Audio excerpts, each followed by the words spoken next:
নবী এসে দ্বীনের পথে মানুষকে ডাকলেন, মানুষগুলো দলে দলে দ্বীনের পথে আসলো। মানুষ হয়ে গেল দুই ভাগ, একদল আল্লাহওয়ালা আর একদল শয়তানওয়ালা।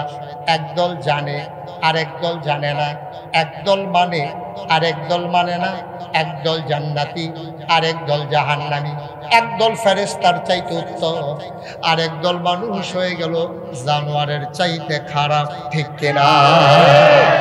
মানুষ হয়ে গেল দুই দল, একদল হয়ে গেল আবু বকর, উমর, উসমান, আলী, তালহা, জুবায়ের, আর একদল হয়ে গেল আবু জাহেল, আবু লাহাব, উতবা, সাইবা, মুগীরা। মানুষ হয়ে গেল দুই দল। এবার বলেন, আমরা এখানে যারা আছি, আমরা কি আবু জেহেলের বংশধর না আবু বকরের বংশধর? আবু বকরের বংশধর। আবু বকর, উমর, উসমান, আলী, তাদের দেহের রক্ত আমাদের গায়ের ভিতরে প্রবাহমান। তাইলে ১৫০০ বছর পরে আইরনের জমিনে ২৩শে মে ২০২৪ সালে যদি আবু বকরের বংশধর থাকতে পারে, তাহলে এই বাংলাদেশের ভিতরে আবু জেহেলের বংশধর আছে নাকি নাই? কথা কেন দিয়ে আছে নাকি নাই? দাউদ কান্দি এক মাহফিলে আমি যখন কইছি আবু জেহেলের বংশধরও আছে, এক বুড়ে বেড়া ফাল দিয়ে ঘিরে করতে আমি নমুনা দিয়ে আপনার খারাপ কিতা করলেন, হুজুর তারা পানি লাগাইলাম, থুক খাইয়া গোসল করাই দেন।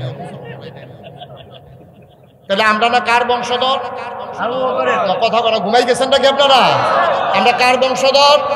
তাহলে আবু বকরের বংশধর যদি এখানে থাকে, হ্যাঁ উনি সুন্দর, উনি বলছে আবু বকর সিদ্দিক রাদিয়াল্লাহু তাআলা আনহু, নবীর নামের, নবীর সাহাবাদের নামের সাথে এই দোয়াটা পড়তে হবে, রাদিয়াল্লাহু তাআলা আনহু। বলেন সুবহানাল্লাহ। অসংখ্য ধন্যবাদ, অসংখ্য ধন্যবাদ।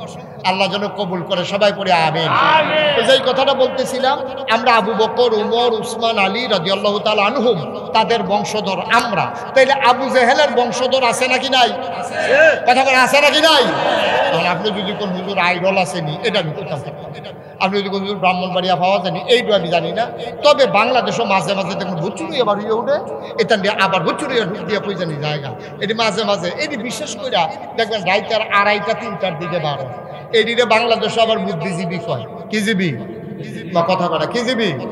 আমি আবার খেয়াল করন লাগে, ওয়াজ করন লাগে, তো এই জন্য অনেক কথা আমার খেয়াল করন লাগে।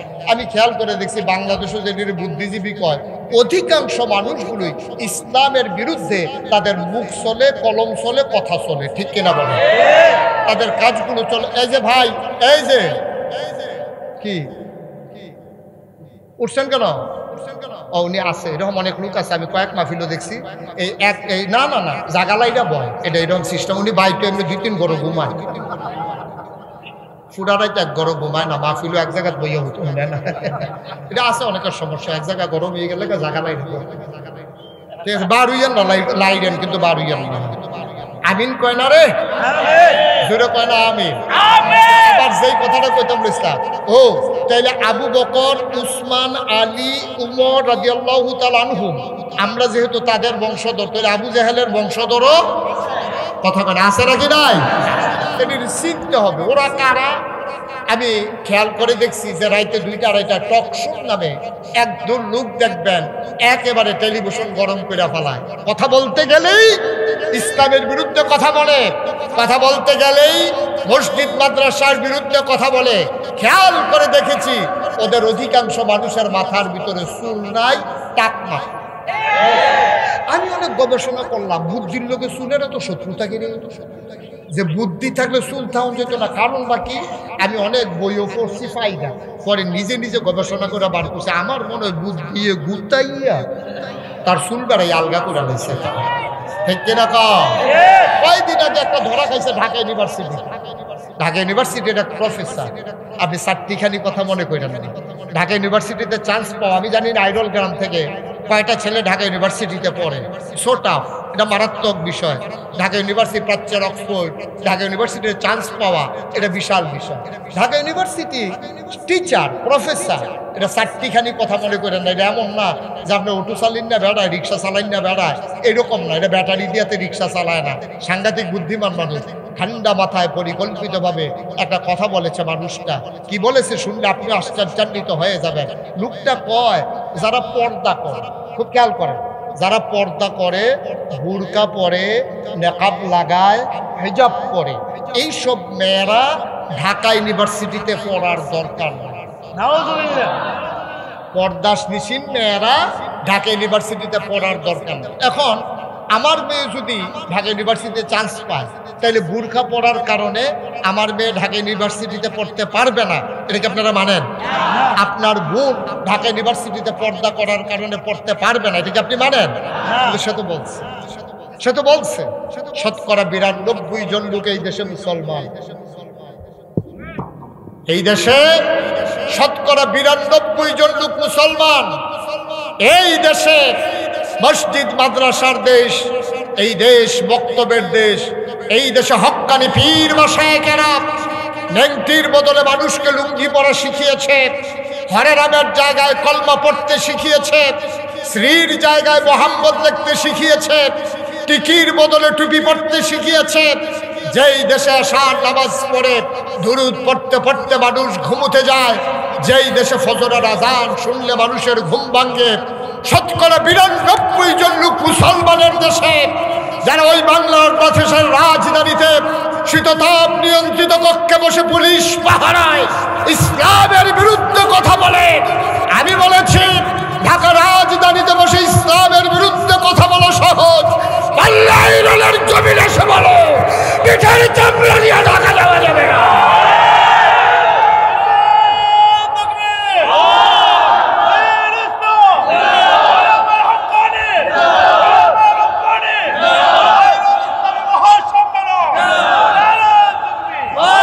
সবাই পড়ে না আমিন। মুসলমানের সন্তান দাদা, তুই যদি মন চায় তোর বউরে তুই উদম করে ছেড়ে দে, পর্দা করাইতে মন না চাইলে কর ছেড়ে দাও। তোমার মেয়েরে তুমি পর্দা না করাইলে না করাও।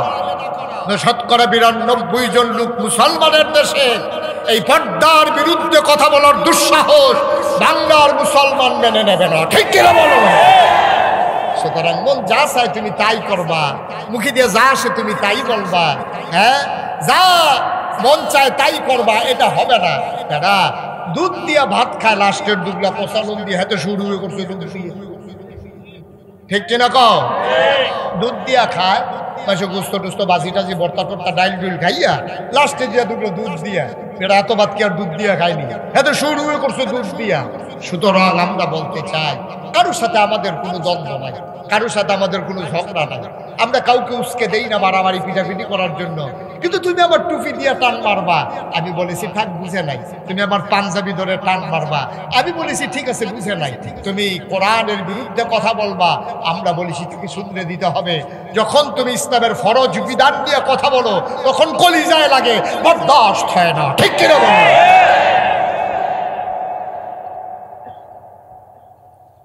মুসলমান মন দিয়ে শুনুন, মানুষ হয়ে গেল দুই ভাগ, একদল হলো শয়তানওয়ালা, আরেক হয়ে গেল আল্লাহওয়ালা। আজকে আমরা যারা এখানে আছি আমরা সবাই আল্লাহওয়ালা দাবি করি অথবা আল্লাহওয়ালা হতে চাই। আজকের আলোচনা আল্লাহওয়ালা মানুষগুলো কেমন, সেখান থেকে দুই একটি কথা শুনবো, নিজের জীবনকে ওইভাবে রাঙাবো আমিও যেন এন্তেকালের পরে মানুষের স্বীকৃতির মাধ্যমে আল্লাহওয়ালা হিসাবে দুনিয়া থেকে বিদায় হতে পারি, ঠিক কিনা? আবার এন্তেকালের পরে যে শুনবে সেই যেন মনে হারে একটা ভালো মানুষ বিদায় হয়ে গেল। প্রতিটি মানুষের জীবনে এইটাই হচ্ছে সার্থকতা। আল্লাহ যেন কবুল করে সবাই আমিন। বন্ধুরা আমার, ভাইরা আমার, এমন একজন আল্লাহওয়ালা মানুষ যার ব্যাপারে মাগরিবের পরে আমরা কথা শুনছিলাম, শুয়েব আহমদ আশরাফি সাহেব, তিনি কথা বলছিলেন হযরত উমরের ব্যাপারে। আমরা সেখান থেকে আবার শেষ করে বুঝিয়ে দিতে চাই। তিনি কথা বলেছিলেন উমরের পক্ষে কোরআনের আয়াত নাজিল হওয়ার ব্যাপারে। ও মুসলমান, কেমন মানুষ হলে তার মন মানসিকতার সাথে কোরআনের আয়াত মিলে যায়, একটু বিবেক খাটানোর দরকার আছে নাকি না? কেমন মন মানসিকতা, কেমন মানুষ হলে তার কথার সাথে কোরআনের আয়াত মিলে যায়, তার চিন্তার সাথে আল্লাহ ওহী নাজিল করে দেয়। এটা চারটিখানি কথা, সুবহানাল্লাহ বলবেন না? এই উমর ছিলেন, এবার উমরের পরিচয় আমরা প্রথমে জেনে নেই। এই উমর ছিলেন ইসলামের দ্বিতীয় খলিফা। গোটা পৃথিবীটারে অর্ধেকটা করলে অর্ধেকটা পৃথিবীর শাসক ছিলেন হযরত উমর। আরো সহজ করে বলি, আপনি একটা মিষ্টি কুমড়া নিয়া ঠিক সমান সমান সাইজ সাইজ করে মাঝে দিয়ে কাটবেন, অর্ধেকটা মিষ্টি কুমড়া। মাইকম্যান কথা বলে নাকি অন্যরা কথা বলে? আপনি কেউ কথা বললেন না, কয়েকবার আমার কানে আওয়াজ আসছে, দয়া করে আপনি এখান থেকে সরেন। এই যে হলুদ গেঞ্জি, আপনি ভিতরে যান, ভিতরে উদয়ের সামনে এখানে চলে আসো, আমার কাছে চলে আসো, স্টেজে চলে আসো, যান আপনি যান, ভেতরে যান, ভেতরে গিয়ে বসেন। কোনোভাবেই বিরক্ত করা যাবে না, কোনোভাবেই না। সবাই দয়া করে আমাকে একটু সুযোগ করে দিতে হবে, কারণ আমি এই এলাকায় নতুন, তো আমি আর আসিনি কখনো। অন্য জায়গায় হইলে আপনারা এই কাজ করতেন না। আগামী যত বছর যদি কোনোভাবে আসতে পারি, তখন আর কেউ দাঁড়ানোর চিন্তাও করতেন না, বাইতে আইতে বালিশ লই আইবেন হোটেলের লেগে। এখনো তো লড়ে না, সরো না, দাঁড়াই থাকার দরকার নাই, সব সরেন। একজন লোক দাঁড়াই থাকা যাবে না, সরেন। হ্যাঁ হ্যাঁ হ্যাঁ সরো। তাই মনে করছে কতক্ষণ এমনি নিচের ফেল থাকলে পরে খেয়ে রইলে এদিকে ফলাফেন ফেসল ওজেন দিয়ে বুঝ দিয়া লইবা। দর্শক তাড়াতাড়ি করেন, তাড়াতাড়ি করেন। মাশাআল্লাহ, সুন্দর। পড়েন আলহামদুলিল্লাহ। মঞ্চে যারা আছে না পড়লেও সারবে। উনি মনে করছে আমি তো আইনুল ভাইয়ের ভাই, আমার পরিচিত এক লোক আছে ঢাকার আইনুল, ওনার ভাই হলো উনি। উনি মনে করছে আইনুল ভাইয়ের লোকে যেহেতু আমার খাতির, উনারে বোধহয় কিছু কইতাম না মনে করছে। মঞ্চের সামনে যারা আছেন একজন চুপ করে থাকার দরকার নেই। গোটা বিশ্ব আজকে নিয়ন্ত্রিত হচ্ছে একটা ফর্মুলার মাধ্যমে, এটার নাম হচ্ছে গিভ অ্যান্ড টেক। তুমি আমাকে কিছু দাও, আমার কাছ থেকে কিছু নাও, মানে দেওয়া নেওয়া, চাওয়া পাওয়া, লেনদেন, আদান প্রদান। তাহলে আমার কাছ থেকে ওয়াজ নিতে হলে আপনাদের মাঝে মাঝে একটু শব্দ করতে হবে, যেখানে যেটা বলা দরকার বলতে হবে। সব সভাপতি যে অনেক আগের মানুষ, আমার অনেক পুরাতন মানুষ। এই এলাকায় আমার কিছু ভক্ত মুরিদ আছে, এখনো কিছু মারা গেছে। এই মঞ্জু মিয়া আমার মুরিদ ছিল, তো ওনার বাড়িতে যখন আসছি আমি এই হুজুরের পিছনে তখন নামাজ পড়ছিলাম, আমার মনে আছে। সুতরাং আমি হুজুরের অনেক আগের মুসল্লি, নতুন না। আমিন বলেন জোরে, আপনি কইতেন না? বলেন আলহামদুলিল্লাহ, বলেন সুবহানাল্লাহ, আল্লাহু আকবার। শুকরিয়া আদায় করলাম কার? করবো কার? করে যাবো কার? লস না লাভ? কম না বেশি? প্রমাণ আছে নাকি নাই? আমার আল্লাহ রাব্বুল আলামিন কোরআনুল কারীমে কত সুন্দর করে ওয়াজ করে দিলেন। আল্লাহ বলেন লা ইন শাকারতুম লা আযীদান্নাকুম। ও দুনিয়ার মানুষ, নিয়ামত পেয়ে যদি শুকরিয়া আদায় করবে, যেই নিয়ামত পেয়ে শুকরিয়া আদায় করবে, শুকরিয়া আদায়ের কারণে ওই নিয়ামত আমার আল্লাহ আরো বহুত গুণে বাড়িয়ে দেবেন। বলেন সুবহানাল্লাহ। আমার আল্লাহ যা বলেন তা করেন নাকি করেন না? কম কম না বেশি বেশি? প্রমাণ আছে নাকি নাই? কোরআনুল কারীমে 30 পারায় সূরা বুরুজের শেষ অংশে আল্লাহ কত সুন্দর করে ওয়াজ করে দিলেন। আল্লাহ বলেন ফাআলুল লিমা ইউরিদ। আমার আল্লাহ এমন আল্লাহ, তার যা মন চায় ওই কাজটাকে আমার আল্লাহ বেশি বেশি করে দেন। বলেন সুবহানাল্লাহ। আল্লাহ দুনিয়ার মানুষের মতো না। দুনিয়ার মানুষ বলে একটা করে আর একটা, ঠিক কিনা?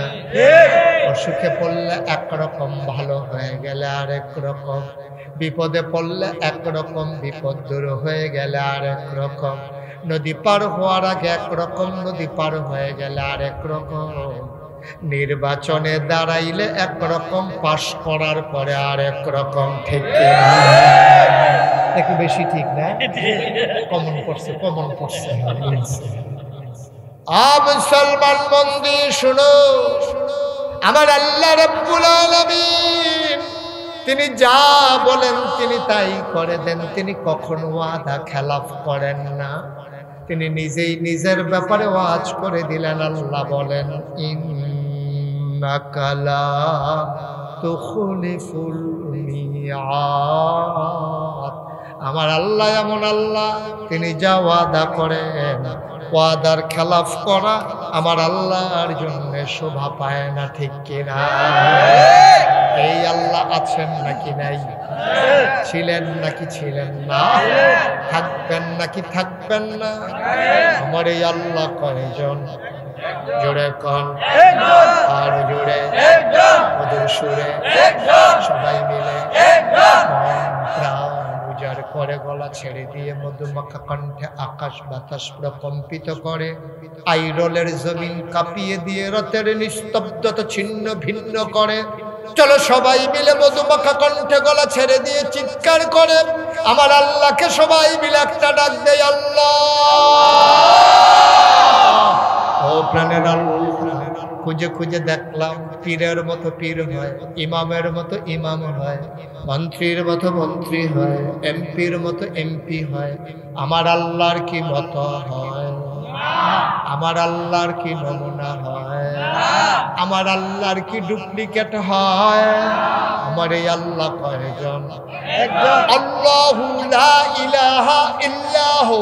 আমার আল্লাহ এমন আল্লাহ যে আল্লাহর মতো নাই, তার লয় নাই, তার ক্ষয় নাই, তার শুরু নাই, তার শেষ নাই, তার আদি নাই, তার অন্ত নাই, তার দিগন্ত নাই, তার ডেস্ট্রয় নাই। তিনি ছিলেন, তিনি আছেন, তিনি থাকবেন।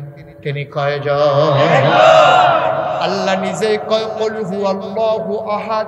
হে নবী আপনি বলে দেন তিনি এক, তিনি অদ্বিতীয়। দুনিয়ায় এমন কোন মানুষ নাই, কারো মুখাপেক্ষী নাই। পৃথিবীর যিনি সবার সেরা ধনী, বিলিয়ন ট্রিলিয়ন টাকার যিনি মালিক, তিনিও কারো না কারো মুখাপেক্ষী। মুসলমান, একাকী কোনো মানুষ স্বয়ং সম্পূর্ণ না। যিনি বিরাট টাকার মালিক, তিনি যদি পাঞ্জাবি বানাতে যায় ট্রেইলারের দোকানে যাওয়া লাগে, ও বন্ধু কাপড় কেনার জন্য কাপড়ের দোকানে যাওয়া লাগে, সেলাই করার জন্য দর্জির দোকানে। যিনি কাপড় বিক্রি করেন কাপড় কেনার জন্য চলে যান পাইকারি দোকানে। পাইকারি দোকানদার কিনে আনেন ওই মিল ফ্যাক্টরি থেকে, মেইলের মালিক সুতা কিনে আনেন সুতাওয়ালা থেকে। সুতাওয়ালা সুতা বানানোর আগে তুলাওয়ালার কাছে আবার যাওয়া লাগে।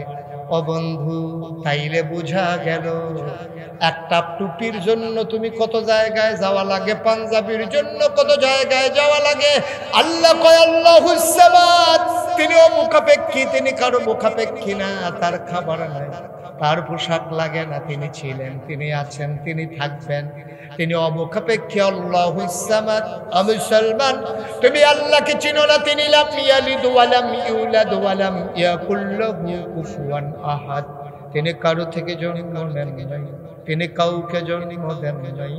ও বন্ধু, সব কিছুর মতো হয় আমার আল্লাহ, আর মতো পাওয়া গেল না, ঠিক কিনা? আমার এই আল্লাহ কয়জন? চলো সবাই মিলে গলা ছেড়ে দিয়ে মধুমাখা কণ্ঠে আইরলের জমিন থেকে নতুন করে আবার জানিয়ে দিই, লা ইলাহা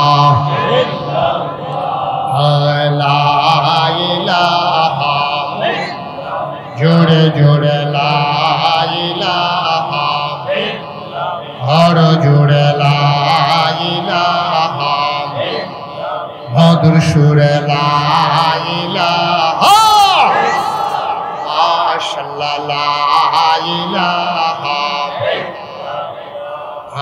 লা ইলাহা। আসমান জমিন গায়রুল্লাহ, পাহাড় পর্বত গায়রুল্লাহ। আসমান জমিন গায়রুল্লাহ, পাহাড় পর্বত গায়রুল্লাহ।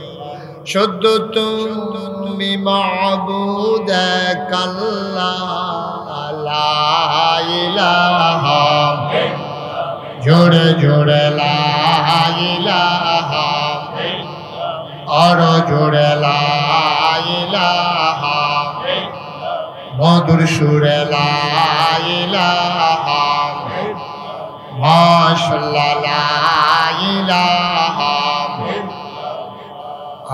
লা ইলাহা লা মাবুদা ইল্লাল্লাহ লা মাশুকা লা মওজুদা ইল্লাল্লাহ লা মকসুদা জোড়ে জোড়ে লা ইলাহা হর জোড়ে লা ইলাহা মধুর সুরে লা ইলাহা মাশাআল্লাহ লা ইলাহা লা ইলাহা লা ইলাহা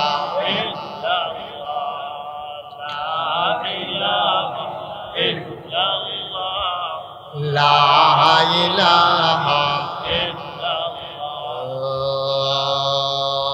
ইলাহা ইল্লাল্লাহ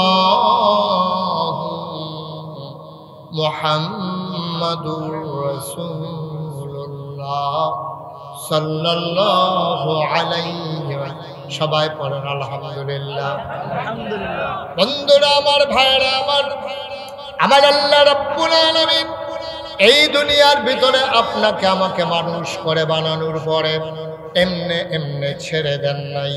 কোন পথে গেলে জান্নাত, কোন পথে গেলে জাহান্নাম, কোন পথে গেলে লাভ, কোন পথে গেলে লোকসান, কোন পথে ভালো, কোন পথে মন্দ, কোন পথে কল্যাণ, কোন পথে অকল্যাণ, কোন পথে শিরক বেদাত, কোন পথে তাওহীদ রিসালাত, কোন পথে কুফর আর কোন পথে ইসলাম জানানোর জন্য যুগে যুগে আমার আল্লাহ মানুষদের মাঝ থেকে যাচাই করে বাছাই করে করুণা করে দয়া করে মায়া করে একদল উত্তম চরিত্রের মানুষ যাদের জীবনে গুনাহ নাই, গুনাহ হওয়ার সম্ভাবনাও নাই, এমন একদল মানুষকে আমার আল্লাহ আমাদের জন্য নবী এবং রাসূল করে বানাইছে। বলো সুবহানাল্লাহ। অসংখ্য নবী এবং রাসূল আল্লাহ তাবারক ওয়া তাআলা এই দুনিয়াতে পাঠিয়েছেন বেশি বোঝানোর জন্য। আমরা বলি 1,24,000, মতান্তরে 2,24,000। প্রকৃত অর্থে কেউ গনে গনে দেখে নাই, এই ব্যাপারে সঠিক কোনো বর্ণনাও পাই নাই। ও বন্ধু, প্রমাণ হয়ে গেল অসংখ্য নবী এবং রাসূল আমার আল্লাহ এই দুনিয়ার ভিতরে পাঠিয়ে দিয়েছেন। বলেন সুবহানাল্লাহ। এই নবীদের মাঝে যিনি শুরু, যার দিয়ে শুরু, তিনি হযরত আদম আলাইহিস সালাম, যাকে বলা হয় আবুল বাশার, যে মানুষের আব্বা, যার বাপ। আমি কি বন্ধ করে দেবো আওয়াজ?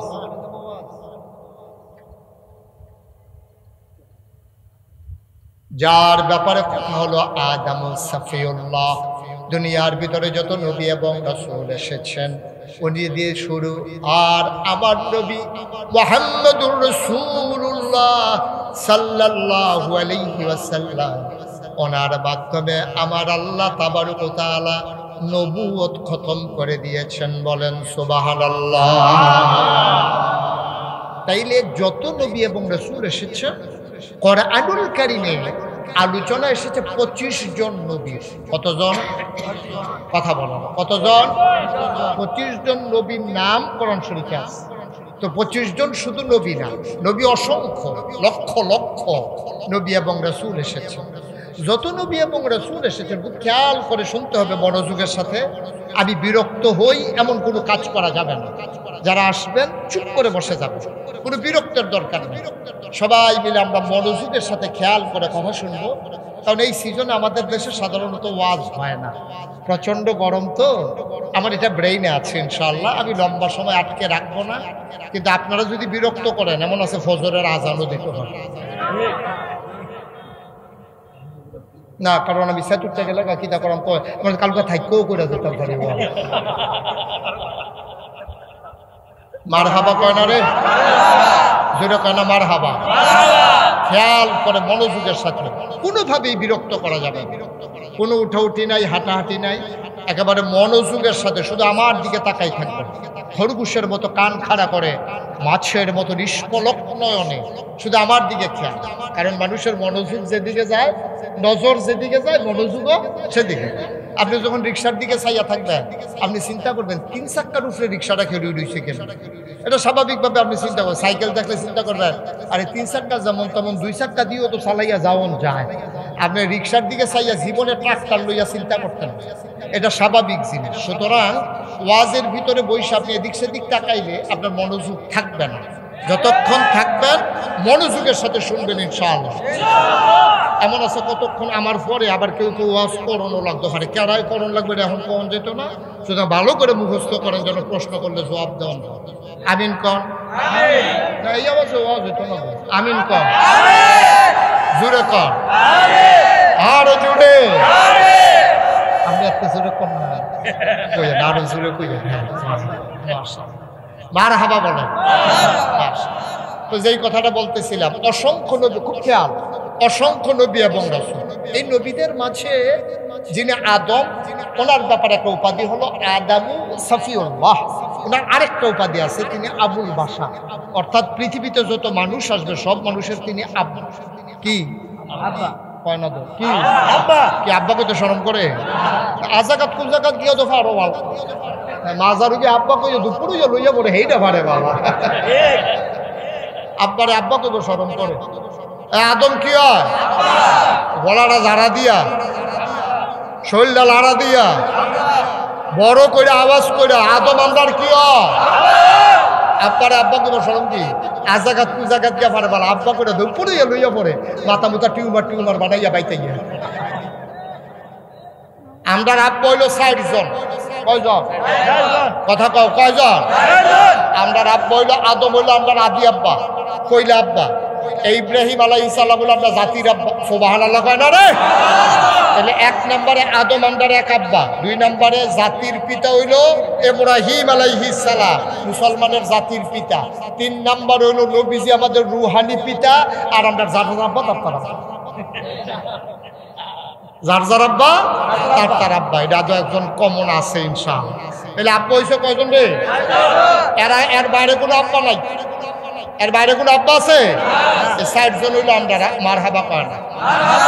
আপনার এলাকায় বোধ এরকম সমস্যা নাই। আমি তো আবার বিভিন্ন জায়গায় যাওয়া লাগে, তো এক এক জায়গায় এক এক সমস্যা। আমি কুমিল্লার দক্ষিণে চাঁদপুর গেছিলাম, গিয়ে সেটা জিগেলাম, ও তোমরা এগুলো কোনো সমস্যা আসেনি? কই জি হুজুর। আমি কি এটা? হুজুর মাজার কিছু কইতেন না নাকি? আপনারা আফসুস, আহারে চাঁদপুরে যাইতাম পারলাম না, দিতামও পারলাম না। চাঁদপুর গিয়ে শুনলাম মাজারও সস্তা দাম। আইলাম কুমিল্লার দক্ষিণ দিয়ে জিগেলাম, ও চাঁদপুর হুন্নাইছে মাজারও সস্তা দেয়, তোমরা কি অবস্থা? হুজুর আমরা এগুলো ফিরের পাও সস্তা দেয়। নাউজুবিল্লাহ আরো আছে তো। আমি আরেকটু উত্তর দিলে জিগেলাম, তোমরা কি অবস্থা? কয় ফিরের পাও সুমা। ব্রাহ্মণবাড়ি এক জায়গায় নাম করলে সিঙ্গা লাইবেন কইতাম ইয়াজি গেলাম, তোমরার কি অবস্থা? কয় ফিরের বুড়ি আঙ্গুল শোয়। গেছলাম সিটাগান। কি গান? সিটাগান গিয়েছি গেলাম, তোমরার কি নেবো না? তো হুজুর ফিরের গোসল করায়, সেই গোসলের পানি বোতলে বইরা মুড়িদরা বাইক নিয়ে খায়। খাডাস কারে কয় একটা মানুষের গোসল করাইলে কত জায়গা বাইয়া পানি যায়। সবজি জায়গার নাম কি মাইকে হন কোন যাব? সবজি জায়গা আমরার লোকে আসেনি, ওই হেবারা চাই আসেনি। তখন সাইতেন কইছি আপনারে। হ কার বেড়ারে না? একটা মানুষের গোসল করাইলে কত জায়গা বাইয়া পানি পড়ে, সেই পানি বোতলও বইরাই না খাওয়ন। আল্লাহ দেখে আমরা ওখানে বাঁচাই রাখছে, তাহলে আমরা ঠেলা ফুটা মরণের কথা। ঠিক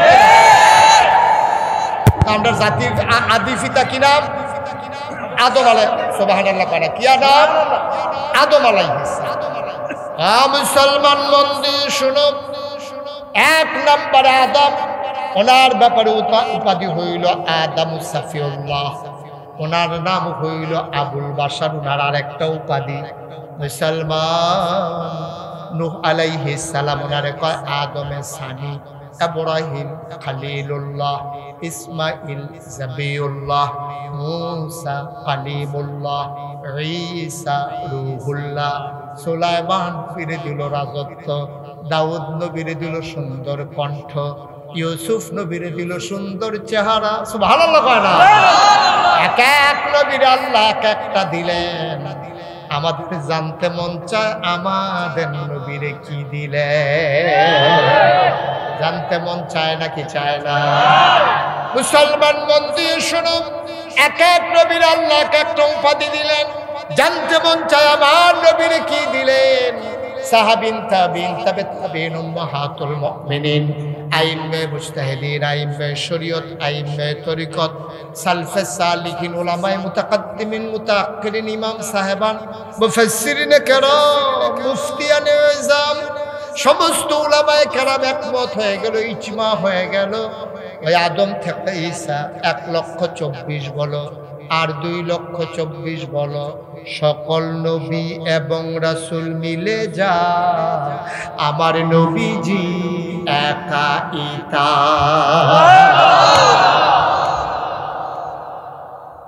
সব নবী এবং রাসূল মিলে যা আমার নবীজি একা ইতা।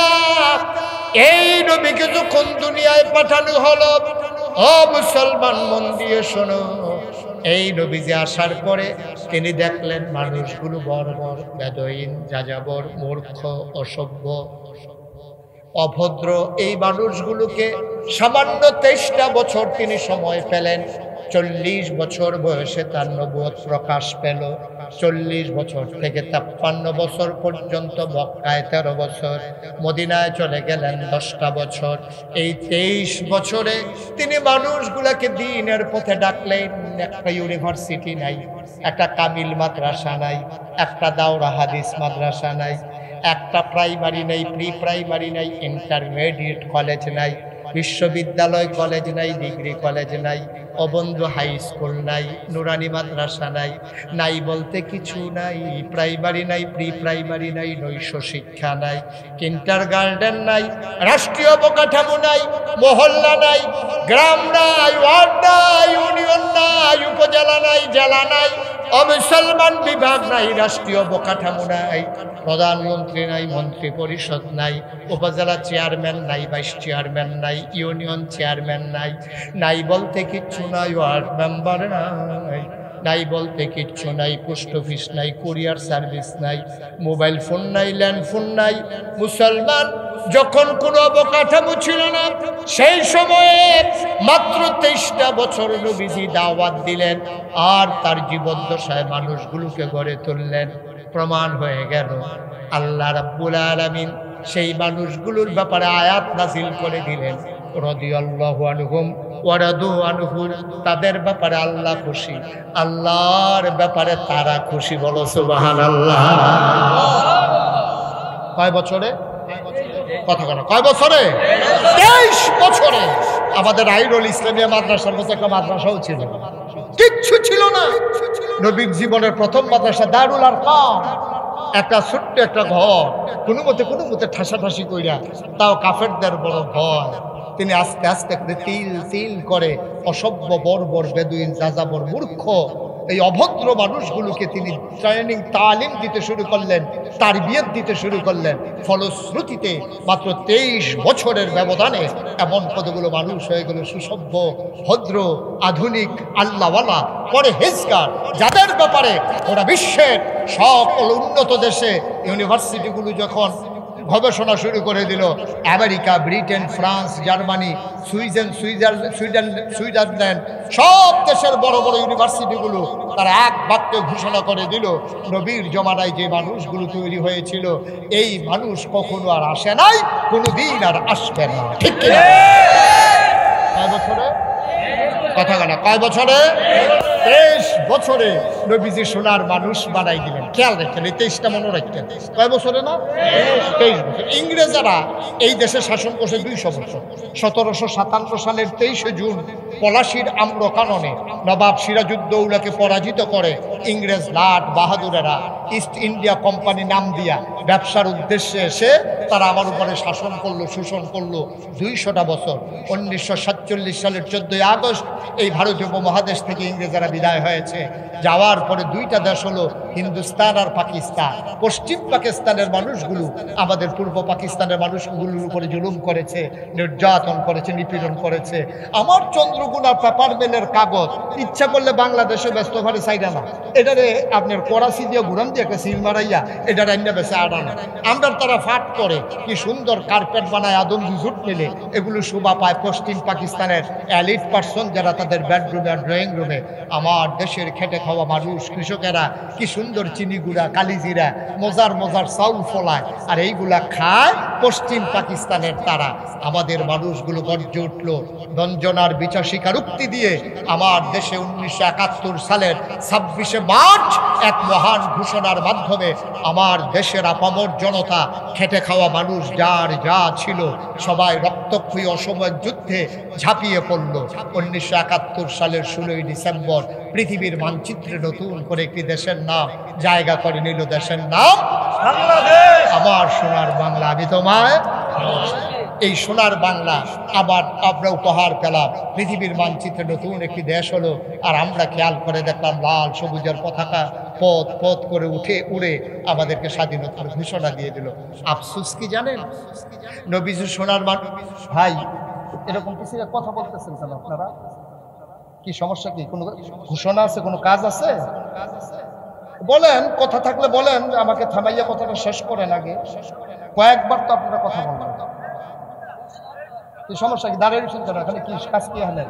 সরেন এখান থেকে, সরেন। এই কাণ্ডের কাছে ফিসে দিয়ে ঘুষুর ঘুষুর ঘুষুর ঘুষুর, এটা কি নিয়ম আছে নাকি আপনার এলাকায়? না, অনেক এলাকায় তো অনেক নিয়ম আছে যে ফিসিটা 4 পর্যন্ত কথা বলতে হবে, এটা নিয়ম। নিয়ম হইলে তার কিছু করার নিয়ম আছে, অত নাই বিলে থাক। আমিন কম। নবীজি সোনার মানুষ বানাইছিল কয়শো বছরে না? তোমার কথা কয় না দেখি, কয় বছরে? 23 বছরে। আর আমরা ইংরেজরা শাসন করলো 200 বছর, পাকিস্তানিরা 23 বছর। বাংলাদেশ স্বাধীন হয়েছে আজকে আপনার কত বছর? 53 বছর। এই যে মানুষগুলো গেল, এই যে সময়গুলো গেল, এখন তো আর ইংরেজও নাই, এখন আর পাকিস্তানিও নাই। এখন আমরা বাংলাদেশে কি দেখি? এখনো বাংলাদেশে আমরা কাগজে পত্রে দেখি সোনার বাংলা। আমরা সোনার বাংলা এখনো পাই নাই, ঠিক কিনা? স্বাভাবিক মৃত্যুর গ্যারান্টি নাই এই দেশে। এই দেশে শ্রেণী বৈষম্য, এই দেশে আমার দেশে এখন মেম্বারও আমরা, চেয়ারম্যানও আমরা, ভোটারও আমরা, মেম্বারও আমরা, ফির সাহেবও আমরা, মুরিদও আমরা, মুহতামি হুজুরও আমরা, ছাত্রও আমরা, ইমাম সাহেবও আমরা, মুসল্লিও আমরা, শিল্পপতিও আমরা, শ্রমিকও আমরা। কিন্তু এখন দেখা গেল এখন পাকিস্তানিও নাই, এখন আর ব্রিটিশও নাই, এখন আমরা বিল করে চলতে পারি না। এখনো বাংলাদেশে পত্রিকা খুললে দেখা যায় রডের বদলি ব্রিজের ভিতরে বাঁশ দেয়। কে দিল এটা? ওই পাকিস্তানি তো নাই, ব্রিটিশও নাই, এখন দেয় কারা? আমরা নর্মাল ডেলিভারির জায়গায় আমরা তারা 1 মিনিট দেরি করতে দেন সময় নাই। নর্মাল ডেলিভারির জায়গায় আমার দেশের ডাক্তার 1 সেকেন্ড দেরি করে না। রুগী রাস্তার দিকে হয়তো ছুরিমুড়ি দাঁড়াইয়া লইয়া বইয়ালায়, ঠিক কিনা কম? নর্মাল ডেলিভারির জায়গায় সিজার হয়। অনেক মানুষ কষ্টে আছে, যেই নর্মাল ডেলিভারিটা হয়তো 5,000-এ, সিজার হয়ে যায় 25-30 হাজারে, ঠিক কিনা কম? বড় আফসোস এ জাতির জন্য, বড় দুঃখ। নবীজি পারলো 23 বছরে। কি মানুষ বানাইলো? 23 বছর আগে এই মানুষগুলো রাস্তার মোড়ে দাঁড়াই থাকতো লাঠি নিয়া, কেউ সম্পদ নিয়ে যাইতে নিলে ডাকাতি করার জন্য। 23 বছর পরে এখনো দাঁড়াই থাকে লাঠি নিয়া, কেউ ডাকাতি করে কিনা পাহারা দেওয়ার জন্য। আজব পৃথিবী। কয় বছরে না? কথা বলা, কয় বছরে? 23 বছর। মুসলমান মন দিয়ে শুনো, নবী এসে দ্বীনের পথে মানুষকে ডাকলেন। মানুষগুলো দলে দলে দ্বীনের পথে আসলো। মানুষ হয়ে গেল 2 ভাগ, একদল আল্লাহওয়ালা আর একদল শয়তানওয়ালা। একদল জানে আর একদল জানে না, একদল মানে আর একদল মানে না, একদল জান্নাতি আর একদল জাহান্নামী, একদল ফেরেশতার চাইতে উত্তম আর একদল মানুষ হয়ে গেল জানোয়ারের চাইতে খারাপ, ঠিক কিনা? মানুষ হয়ে গেল দুই দল। একদল হয়ে গেল আবু বকর, উমর, উসমান, আলী, তালহা, জুবায়ের, আর একদল হয়ে গেল আবু জাহেল, আবু লাহাব, উতবা, সাইবা, মুগীরা। মানুষ হয়ে গেল দুই দল। এবার বলেন, আমরা এখানে যারা আছি, আমরা কি আবু জেহেলের বংশধর না আবু বকরের বংশধর? আবু বকরের বংশধর।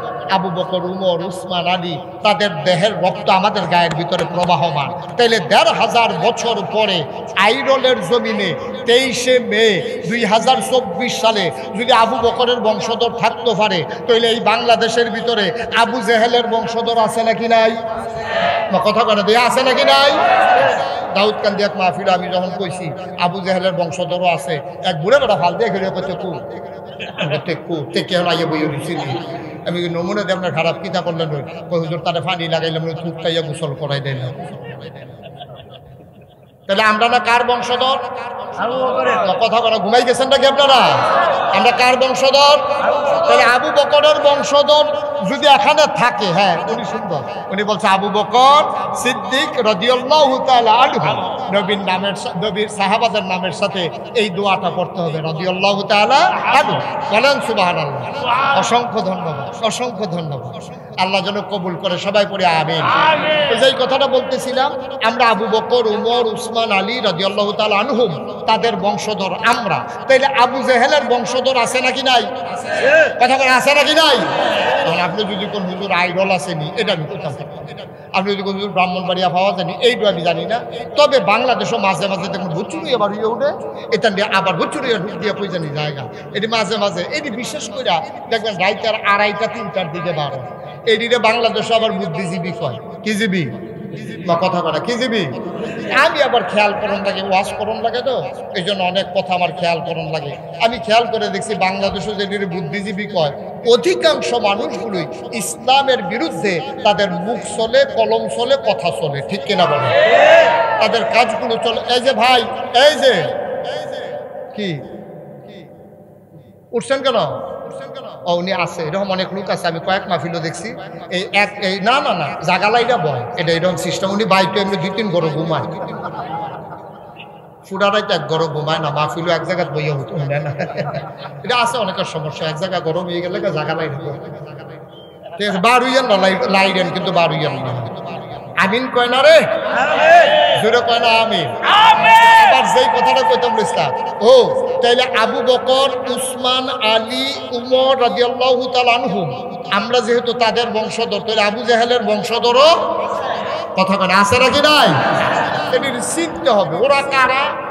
আমি খেয়াল করে দেখছি যে রাইতে 2টা-2:30 টক শো নামে একদল লোক দেখবেন একেবারে টেলিভিশন গরম করে ফেলায়, কথা বলতে গেলেই ইসলামের বিরুদ্ধে কথা বলে, কথা বলতে গেলেই মসজিদ মাদ্রাসার বিরুদ্ধে কথা বলে। খেয়াল করে দেখেছি ওদের অধিকাংশ মানুষের মাথার ভিতরে চুল নাই, টাক নাই। আমি অনেক গবেষণা করলাম, বুদ্ধির লোকে চুলের এত শত্রুতা কিনে, যে বুদ্ধি থাকলে চুল থাউন যেত না, কারণ বাকি আমি অনেক বইও পড়ছি ফাইদা, পরে নিজে নিজে গবেষণা করে বার করছে। আমার মনে হয় বুদ্ধি গুতাইয়া তার চুল বেড়াই আলগা করে নিয়েছে, ঠিক কিনা? কয়েকদিন আগে একটা ধরা খাইছে ঢাকা ইউনিভার্সিটি। ঢাকা ইউনিভার্সিটির এক প্রফেসর, আপনি 4টিখানি কথা মনে করেন না, ঢাকা ইউনিভার্সিটিতে চান্স পাওয়া, আমি জানি না আইরল গ্রাম থেকে কয়টা ছেলে ঢাকা ইউনিভার্সিটিতে পড়ে। সো টাফ, এটা মারাত্মক বিষয়। ঢাকা ইউনিভার্সিটি প্রাচ্যের অক্সফোর্ড, ঢাকা ইউনিভার্সিটিতে চান্স পাওয়া এটা বিশাল বিষয়। ঢাকা ইউনিভার্সিটি টিচার, প্রফেসর, এটা 4টিখানি কথা মনে করেন না। এটা এমন না যে আপনি অটো চালিন না বেড়ায়, রিক্সা চালাইন না বেড়ায়, এরকম না। এটা ব্যাটারি দিয়াতে রিক্সা চালায় না, সাংঘাতিক বুদ্ধিমান মানুষ। ঠান্ডা মাথায় পরিকল্পিতভাবে একটা কথা বলেছে মানুষটা। কি বলেছে শুনলে আপনি আশ্চর্যান্বিত হয়ে যাবেন। লোকটা কয়, যারা পর্দা করে, খুব খেয়াল করেন, যারা পর্দা করে, বুরকা পরে, নেকাব লাগায়, হিজাব পরে, এইসব মেয়েরা ঢাকা ইউনিভার্সিটিতে পড়ার দরকার নেই। পর্দাশীল মেয়েরা ঢাকা ইউনিভার্সিটিতে পড়ার দরকার নেই। এখন আমার মেয়ে যদি ঢাকা ইউনিভার্সিটিতে চান্স পায়, তাহলে বুরখা পড়ার কারণে আমার মেয়ে ঢাকা ইউনিভার্সিটিতে পড়তে পারবে না, এটা কি আপনারা মানেন? আপনার বোন ঢাকা ইউনিভার্সিটিতে পর্দা করার কারণে পড়তে পারবে না, এটা কি আপনি মানেন? সে তো বলছে, সে তো বলছে 92% জন লোক এই দেশে মুসলমান। এই দেশে শতকরা 92 জন লোক মুসলমান। এই দেশে মসজিদ মাদ্রাসার দেশ, এই দেশ বক্তব্যের দেশ, এই দেশে হক্কানি পীর মাশায়েখেরা নেংটির বদলে মানুষকে লুঙ্গি পরা শিখিয়েছে, হরে রামের জায়গায় কলমা পড়তে শিখিয়েছে, শ্রীর জায়গায় মোহাম্মদ লিখতে শিখিয়েছে, টিকির বদলে টুপি পড়তে শিখিয়েছে। যেই দেশে আসার নামাজ পড়ে দুরুদ পড়তে পড়তে মানুষ ঘুমোতে যায়, যেই দেশে ফজরের আজান শুনলে মানুষের ঘুম ভাঙে, শতকরা 92 জন লোক মুসলমানের দেশে, যারা ওই বাংলার প্রশাসনের রাজধানীতে শীততাপ নিয়ন্ত্রিত কক্ষে বসে পুলিশ পাহারায় ইসলামের বিরুদ্ধে কথা বলে। আমি বলেছি ঢাকা রাজধানীতে বসে ইসলামের বিরুদ্ধে কথা বলা সহজ, পাল্লাইরের জমিনে এসে বলো পিঠের চামড়া নিয়ে ঢাকা যাওয়া যাবে না।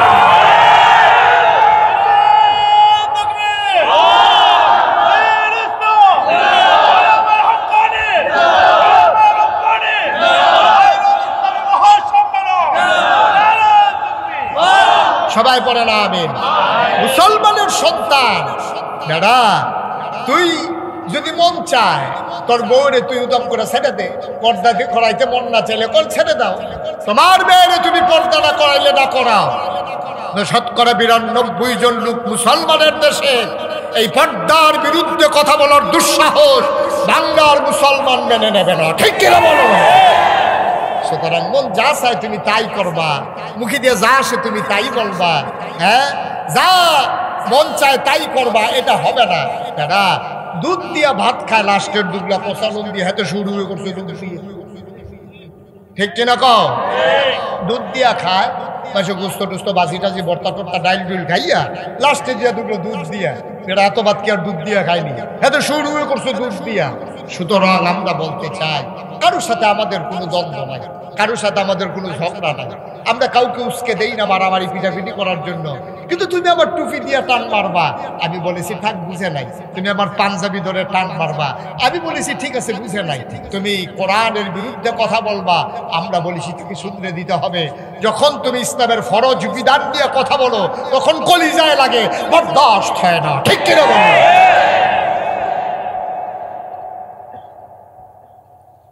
মুসলমান মন দিয়ে শুনুন, মানুষ হয়ে গেল দুই ভাগ, একদল হলো শয়তানওয়ালা, আরেক হয়ে গেল আল্লাহওয়ালা। আজকে আমরা যারা এখানে আছি আমরা সবাই আল্লাহওয়ালা দাবি করি অথবা আল্লাহওয়ালা হতে চাই।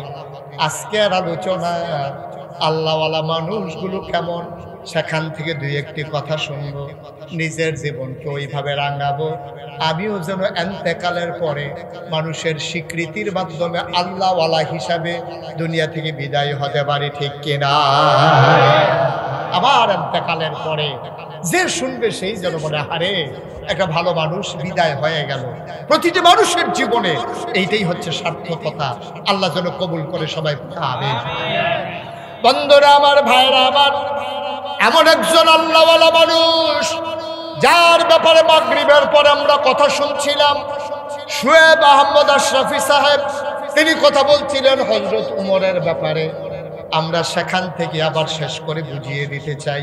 তিনি কথা বলেছিলেন উমরের পক্ষে কোরআনের আয়াত নাজিল হওয়ার ব্যাপারে। ও মুসলমান, কেমন মানুষ হলে তার মন মানসিকতার সাথে কোরআনের আয়াত মিলে যায়, একটু বিবেক খাটানোর দরকার আছে নাকি না? কেমন মন মানসিকতা, কেমন মানুষ হলে তার কথার সাথে কোরআনের আয়াত মিলে যায়, তার চিন্তার সাথে আল্লাহ ওহী নাজিল করে দেয়। এটা চারটিখানি কথা, সুবহানাল্লাহ বলবেন না? এই উমর ছিলেন, এবার উমরের পরিচয় আমরা প্রথমে জেনে নেই। এই উমর ছিলেন ইসলামের দ্বিতীয় খলিফা। গোটা পৃথিবীটারে অর্ধেকটা করলে অর্ধেকটা পৃথিবীর শাসক ছিলেন হযরত উমর। আরো সহজ করে বলি, আপনি একটা মিষ্টি কুমড়া নিয়ে ঠিক সমান সমান সাইজ করে মাঝে দিয়ে কাটবেন, অর্ধেকটা মিষ্টি কুমড়া যেমন গোটা পৃথিবীটার অর্ধেকটা করলে অর্ধেকটার প্রেসিডেন্ট ছিলেন উমর। 31 লক্ষ বর্গ মাইল স্থলভাগের অধিকারী ছিলেন হযরত উমর। হযরত উমর ছিলেন ইসলামের দ্বিতীয় খলিফা। হযরত উমর ছিলেন জান্নাতের সুসংবাদপ্রাপ্ত দ্বিতীয় মানুষ। হযরত উমরের ব্যাপারে আমার নবী বলেছেন, আনা খাতামুন নাবিয়্যিন লা নাবিয়্যা বাদি। উমর রে, আমার পরে নবী নাই, আমার পরে যদি নবী থাকতো তাইলে তুমি উমর আমার পরে নবী হইতা। সুবহানাল্লাহ বলবেন? চারটিখানি কথা। এই হযরত ওমর রাদিয়াল্লাহু তাআলা আনহু তিনি যখন আবু বকর সিদ্দিক রাদিয়াল্লাহু তাআলা আনহুর ইন্তেকালের পরে তিনি যখন খলিফার আসনে আসীন হলেন, গোটা পৃথিবীর মানুষের কানে খবর পৌঁছে গেল মদিনায় এমন একজন শাসক এসেছেন, এই মানুষটার জামানায় ওই এলাকায় একটা কুকুরও না খেয়ে মারা যায় না। আর আসতে কোন সুবহানাল্লাহ, সুবহানাল্লাহর জায়গায় যে যার যার সুবহানাল্লাহ কইবেন, আমার লেগে বইয়ে রয়েছেন কীর্তন আপনারা। হ্যাঁ বলেন সুবহানাল্লাহ, বলেন আলহামদুলিল্লাহ, বলেন আল্লাহু আকবার। সুবহানাল্লাহর জায়গায় আমার জন্য দেরি করার দরকার নেই, বলেন সুবহানাল্লাহ। তো হযরত ওমর রাদিয়াল্লাহু তাআলা আনহু তার জমানায় যখন গোটা পৃথিবীতে, আচ্ছা শুনেন এই ইউনিয়নটার নাম কি? নোয়াগাঁও। এই ইউনিয়নের চেয়ারম্যান সাহেব উনি ফাঁস করার পরে ঘোষণা দিছে, আমার এই এলাকার আমার ইউনিয়নের ভিতরে একটা কুত্তা যদি না খাইয়া মারা যায় তাহলে এটার জন্য আমি দায়ী। কোনো কুত্তা যদি দেহ রাস্তার কান্দাত করে রয়েছে, খানার অভাবে জিব্বাটা বার করে দিয়ে বইয়া রয়েছে, আমারে খবর দিবা, আমি এই কুত্তারে বন্ধুটি খাওয়ায়। উনি কইয়া দিছে মনে করে। এখন এই কথাটা এই ছেলে এই মার্ডার হয়ে যাবো গা বাড়ানোর লিখে কথা যে একটা মনে পড়ছে, এটা কি কইলি তা এই মাহফিলও তো আমি কোথাছি বাড়িও না একটা করছে কি আপনার মাহফিলের মাইগান থেকে বারণের লেগে এরকম কলুই দিয়া বর দিয়া আলু দিয়া আস্তে আস্তে আগ বইতেছে। আমি দেখি চাই না, যেই মাত্র কান্দাত গেছে আমি কেনাই না কইসি করে যে দুপুরে ফালদিকা বাইরে পড়ছে ওই প্যান্ডেলের বাস আইনা যে রাখছে প্যান্ডেল করণের লেগে গাইক কলা বাসের মধ্যে লাগিয়া সারিট করে নতুন লুঙ্গিটা নাই লাভের দূরে দইছে যাতে এখন পুশ করে আনে সেরালাইছে তো বাইরে দিয়ে বাইক গেলে কি জবাব দেবে এই চিন্তা তো অন্য কোনো গেছে বাইতো গেছে তার বউ ধরবো তুমি নতুন লুঙ্গি ছিল কেমনি এটা কইয়া যাও যে এই কারবার করতে গেছে এটা কোনো যায় না। এত বুদ্ধি খাটানোর দরকার নাই ভাই, বসেন। আমি তো যাবো সেই কুমিল্লা, আর আপনারা এখানে তো বাড়িতে গিয়ে শুয়ে যাবেন, এত টেনশনের কি আছে? আমি ছাড়তে চাইলে আপনারা শুনবেন, এটা হইলো আদব। আল্লাহ যেন কবুল করে সবাই করা আমিন।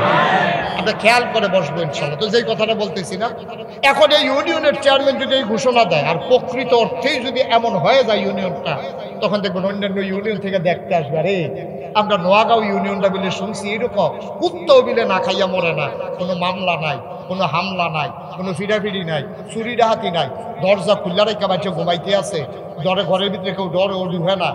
আমরা কিন্তু ইউনিয়নটা চাইয়াই বেয়াই আইবো, তালুইয়ে আইবো, পাশের গ্রামের তারাইয়া দেখবো মাশাআল্লাহ কি সুন্দর, রাস্তার কান্দা দিয়া পানি পড়ে না, বাড়ির পানি ছাড়ে তারা পাইপ দিয়া, এরপরে রাস্তার দিকে তারা গোবরের সেনা ছাড়ে না, মানুষ এই রাস্তা দিয়ে হাঁটবো, রাস্তার ইট নিয়া কেউ গরুর তলে বিছায় না, আংডা লাগাইয়া কারেন্ট চুরি করে। এই দিক সব দেখা টেকা সেটা যাইবো, সবাই আইবো দেখতো কি কথাটা মিলেনি না, কথাটা ঠিক নেই। কারণ এই দেশটার ভিতরে এত শান্তি আর শান্তি, এই ইউনিয়নটা বেড়া বাংলাদেশে কোনোখানে শান্তি নাই, আর এই জায়গার ভিতরে মিলে এইরকম কারবার ঘুরতে রয়েছে, রাস্তার মুড়ে ফিরে ফুল বাগান হয়ে রয়েছে, মানুষগুলো সুন্দর করে আটতে আছে, কেউ কোনো ঝামেলা নাই, কিচ্ছু নাই, মামলা নাই, হামলা নাই। মাইয়াফানটা ফলাফানে বইয়া বইয়া ব্রিজের উপরে মিলে টিটকারি মস্কারা মারে না। মাইয়াফান যাইতে আছে স্কুলে, ফলাফান আরেক লাইনে যাইতে আছে, এক লাইনে মাইয়াফান চলে, আরেক লাইনে ফলাফান চলে, কেউ কাউরে টিটকারি মস্কারা করে না। প্রত্যেক দিন নামাজের ভিতরে হাজিরা হয়, ইমাম সাহেব হাজিরা রাখে, মুরব্বীরা ফলাফানে হাজিরা রাখে, ফলাফানে খেলা চলে গ্রামের ভিতরে। যেই মাত্র আসরের আজান দিছে, একটা ফলা খপ করে বলগানি দৌড়ালায়, অন্য ফলাফানে জিগায় কিরে বল দর্শক কেড়ে নাগাইশের ফিরসা হুজুরে কইয়া গেছে আগে নামাজ তারপরে খেলা, ঠিক কিনা? এত সুন্দর গ্রাম দেখলে সবাই চাইতে আইব। পৃথিবীর ভিতরে উমর যখন এত একটা রেকর্ড করে লাইছে, পৃথিবীর বিভিন্ন দেশ থেকে মানুষ এতে আছে চাইতো, এর ভিতরে একবার আইছে ভিতরে আইয়া সেটা আরেকবার আরেক দেখা পাইছে, দেখা পাইলে কয় ভাই আপনার বাড়ি করুন, তো বাড়ি যাবে কয় আপনি কি এই দেশে? হয় এই দেশে আপনার যে প্রেসিডেন্ট এবার আপনি কয় কার কথা কও? কয় প্রেসিডেন্ট পাবলে গুলি তেমন কই তৈলে কি প্রধানমন্ত্রী? কয় না এইটাও না। কয় রাজা বাদশাহ? পাও এইটা তো ফইলেই না। কত তোমরা দেশটা চালাই কেন? তো এইটা না কইবা। মদিনার মুসলমান ডাক দিয়া কয় আমার দেশে প্রেসিডেন্টও নাই, প্রধানমন্ত্রীও নাই, রাজাও বাদশাহ নাই। আমার দেশটা যে চালায় উনি প্রেসিডেন্টও না, প্রধানমন্ত্রীও না, রাজাও না, বাদশাও না, তিনি হইলেন খলিফাতুল মুসলিমিন, মুসলমানদের খলিফা, তিনি আমাদের খাদেম। তিনি আমাদের কি? আচ্ছা, ও আপনারা মেম্বার সামনে ডাক দিতেন, পারবেন কি খাদেম সাহেব, গাইডা কত দোয়াই দিয়া যাইয়েন, এই কথা কইতেন পারবে? চেয়ারম্যানরা পারবে? পারবে। কিন্তু উমর নিজেই পরিচয় দেয়, আমি খাদেম। সুবহানাল্লাহ বলবেন না? মদিনার মানুষ কয় তিনি আমাদের খাদেম। কয় বুঝলাম বুঝলাম, তিনি তোমাদের খাদেম। ওনার রাজপ্রাসাদটা কই? উনি যেই বাড়িতে ঘুমায় ওনার সেই বাড়ি বাউন্ডারি, উঁচা বাউন্ডারি দেওয়া বাড়িটা কয়? বুঝলাম না। রাজপ্রাসাদ কি? কারে আমাদের ইরানে তোরানে ওখানে বিরাট রাজপ্রাসাদ, ওই বিরাট ওয়াল করা জেলখানার মতো, শত্রুপক্ষ যেন আক্রমণ করতে না পারে এমন বিরাট বাড়িতে আমাদের বাদশা ঘুমায়। তোমাদের যিনি খাদেম ওনার বাড়ি কোনটা? রাজপ্রাসাদটা কই? আবার মদিনার মুসলমান আঙ্গুল দিয়া দেখাই দিলেন, ওই যে মাটির ওয়াল করা খেজুর পাতার ছাউনির ঘর, এটাই আমাদের উমরের ঘর। মদিনার মুসলমান কয় কি তারি? আমি যে গেলাম প্রেসিডেন্ট কো, তারা কয় খা দেয়, ওর মাইটা করা দেখাই দেয়, এটা দিলে বিলে বেড়ায় থাকে। আমার কি পাগল পাগল লাগতেছে নাকি, না বেহতর বেহতর লাগতে আছে? তখন হ্যাঁ বেড়ায় বিদেশি মেহমান কইতেছে, ভাই এই ডে উমরের ঘর। কয় হ। তো কয় বেটা সিকিউরিটি ফোর্স? কই বুঝলাম না। আর স্পেশাল গার্ড? কই বুঝলাম না। আর এমপি সাহেব এলাকা তাইলে সামনে দিয়ে পুলিশের গাড়ি পে পু এরকম করে না? তো এইটা তোমরা এরকম আছে না, উমরে পাহারা টাহারা দেয়। আবার মদিনার মুসলমান খেইতা গেছে, কয় বেটা মুখে দিয়া যাই তাই কয়, এতক্ষণ কিচ্ছু কই নাই, উমরকে পাহারা দেবে। এই কইজেওয়ালা বেড়া মদিনায় কে আছে? বরঞ্চ উমর মাঝ রাতে উঠে চাবুক নিয়ে ঘুরে ঘুরে পাহারা দেয়, কে খায় কে খায় না, কে ঘুমায় কে ঘুমায় না। সুবহানাল্লাহ বলবেন? উমরকে পাহারা দিতে পারে এমন কলিজাওয়ালা মানুষ মদিনায় নাই। আমাদের উমর পাহারা দেয়, কে খায় কে খায় না, কে ঘুমায় কে ঘুমায় না। কয় বুঝলাম না। কয় শোনো শোনো শোনো, ঘটনা শোনো। আমাদের উমর কেমন খলিফা তুমি তো জানো না রে ভাই। একদিনের কথা শুনো, মা এশারের নামাজ পড়ে সামান্য একটু ঘুমিয়ে, সবাই যখন অঘুর ঘুমে অচেতন, আমাদের খলিফা উমর তিনি বের হয়ে গেলেন। তিনি একটা চামড়ার চাবুক নিয়ে তিনি বের হয়ে গেলেন অজপাড়া গায়ে, নিবৃত পল্লীতে, বর্ডার বেল্টে। তিনি সীমান্ত এলাকায় চলে গেলেন। তিনি ঘুরে ঘুরে পাহারা দেয়, কে খায় কে খায় না, কে ঘুমায় কে ঘুমায় না।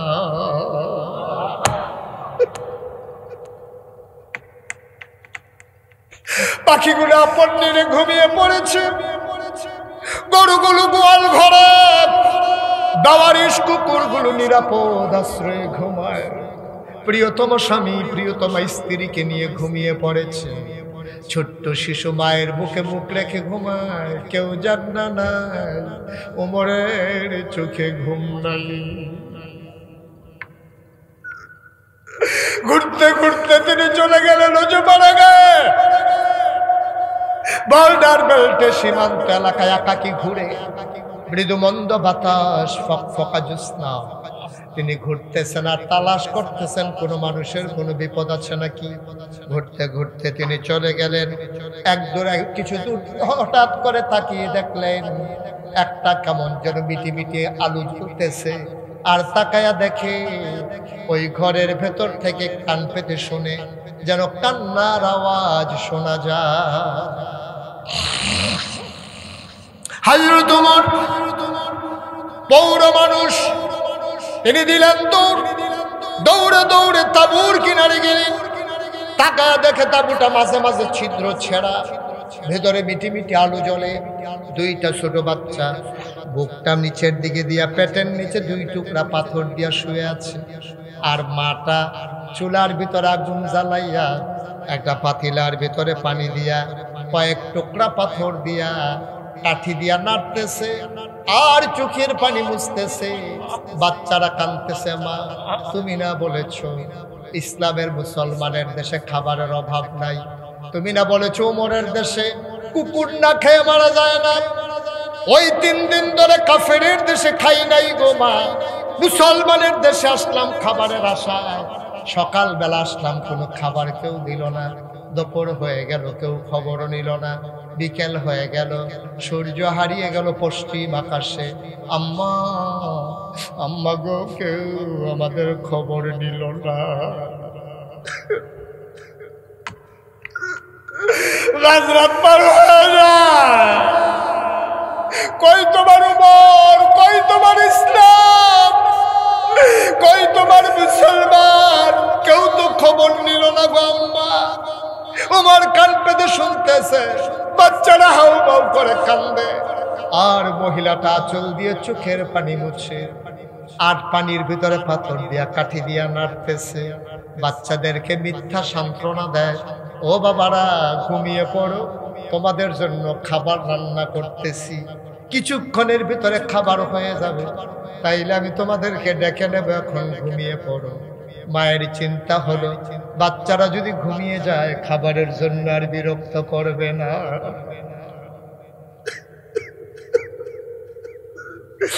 অর্ধ পৃথিবীর প্রেসিডেন্ট ওমর ছেড়ে তাবু দিয়ে তাকাইয়া দেখে,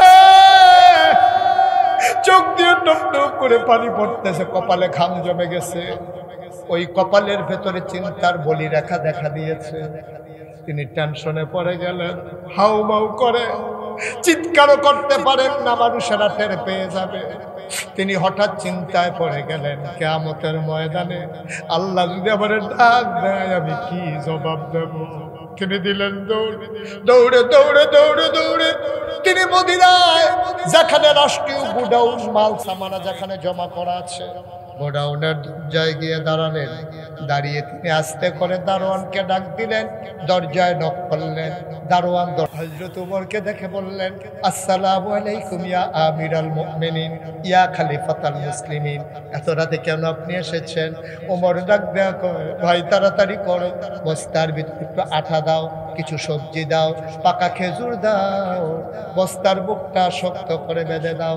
বস্তার ভিতরে আটা দেওয়া হলো, খেজুর দেওয়া হলো, সবজি দেওয়া হলো, বস্তার মুখ বেঁধে দেওয়া হলো। দুইজন কর্মচারী পিছনে এসে দাঁড়িয়ে আছে। ইয়া আমিরাল মুমিনিন, দয়া করে আপনি সামনে সামনে চলুন, আমরা বস্তা নিয়ে আসতেছি। ওমর বলে, তোমরা কারা? আমরা রাষ্ট্রের কর্মচারী। তোমাদেরকে কে ডেকেছে? কয়ে, কেউ ডাকে নাই, আপনার আওয়াজ শুনে ঘুম ভেঙে গেছে, আমরা আপনার পেছনে পেছনে আসতেছি, আপনি সামনে যান। ওমর বলে, না, কেউ লাগবে না, বস্তাটা দুইজন ধরে আমার মাথায় উঠাই দাও।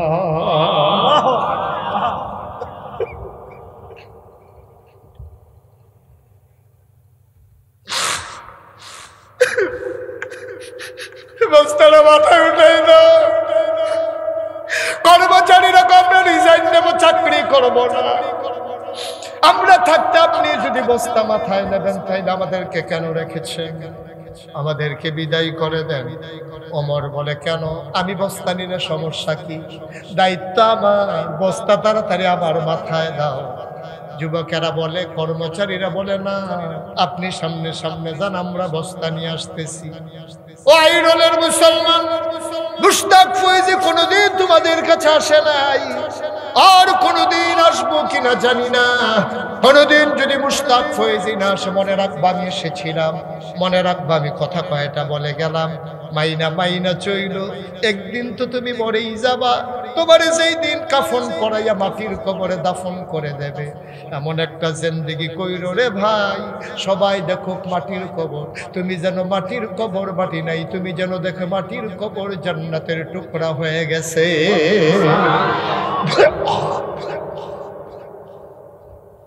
এমন একটা জিন্দেগি আমরা চাই নাকি চাই না? কথা কয় না, চাই নাকি চাই না?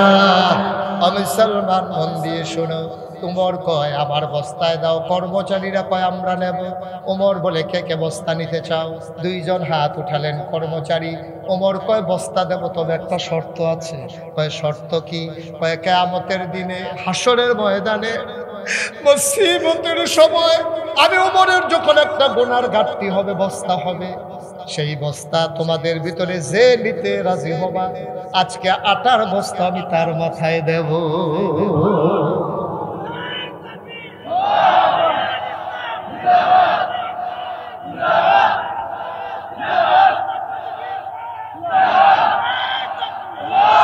আমি তার মাথায় বস্তা দেব।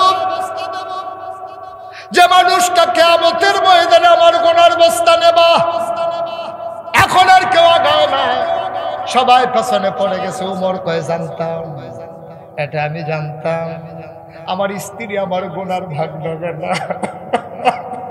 বাইরের মানুষ কোন চিন্তায় সংসার করতেছো? নিজের স্ত্রীর জন্য, সন্তানের জন্য তুমি সুদে টাকা খাইয়া টাকা বাড়াই দিয়া যাইতেছো। 5 কানি জমিন তুমি 10 কানি বাড়াই দিয়া যাইতেছো। তুমি নতুন বাড়ি করে দিচ্ছ, বাচ্চারা ওই বাড়িতে ঘুমাবে। তুমি এই বাড়ি বানাইতে গিয়া কতদিন তুমি নামাজ কাজা করেছো, তুমি জুমার নামাজও কাজা করে ফেলেছো। এই ঘর বানাইতে গিয়া তুমি আজকে বলে দেখো রে ভাই, তোমার লাশটা যদি ঘরের বাইরে নেয়, তোমার বিবি বৃষ্টির ভিতরেও তোমার লাশটা আর ঘরে ফিরাবে না, ঠিক কিনা? কি রঙের ঘরে দৌড়াইতেছি আমরা। এই বিবির জন্য তুমি কি না করেছো? এই সন্তানের জন্য তুমি কি না করছো?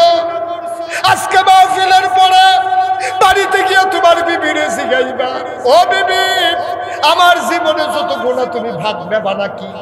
দেখবেন অপর দিকে মুখ ফিরাই ফেলবে, মুচকে হাসি দিয়া বলবে, আমার গুনাহ নিয়ে আমি টেনশনে আছি, তোমার গুনাহ নেব কখন? কেন তুমি এই কাজ করছো?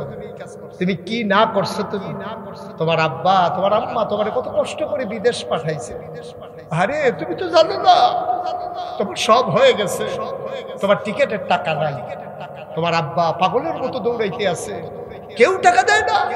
তোমার আব্বা পেরেশানি দেখা, তোমার আব্বার পেরেশানি দেখা ওই সন্দুকের নিচ থেকে ওই 40 বছর আগে বাবা দিছিল একটা কানের এই গলার মালা, সেইটারে পেঁচাইয়া তেনা দিয়ে রাইখা দিছিল, যেটা আমি বিপদের দিনে কাজে লাগবে। ওই তেনা পেঁচানো সেই স্বর্ণের চেনটা বাইর করে দিয়ে কানতেছে। আব্বা দিছিল, বড় আব্বার স্মৃতি। বিয়ার সময় আব্বা অনেক কষ্ট করে 2 ঘন্টা খেত বেচা আমার বিয়াতে এই চেনটা দিছিল। নেন, এটা বেচা আমার ফুটের জন্য টিকিট কাটে। সেই টিকিট কাইটা তুমি বিদেশ গেছো, বিদেশ গিয়া তুমি টাকা জমাইছো, তুমি সিগারেটের প্যাকেটের ভিতরে পেঁচাইয়া তুমি ফুকপাড়ার কুদ্দুসের কাছে তোমার বউয়ের লেগে কানে গলার মালা পাড়াইছো। তোমার মায়ের কথা মনে নাই, ঠিক কিনা? তোমার মায়ের কথা মনে নাই? চেন বেচলো তোমার মা, তোমার বউয়ে। তুমি বোকা, তুমি নাদান, তুমি মূর্খ, তুমি মায়ের অযোগ্য সন্তান, ঠিক কিনা বলো?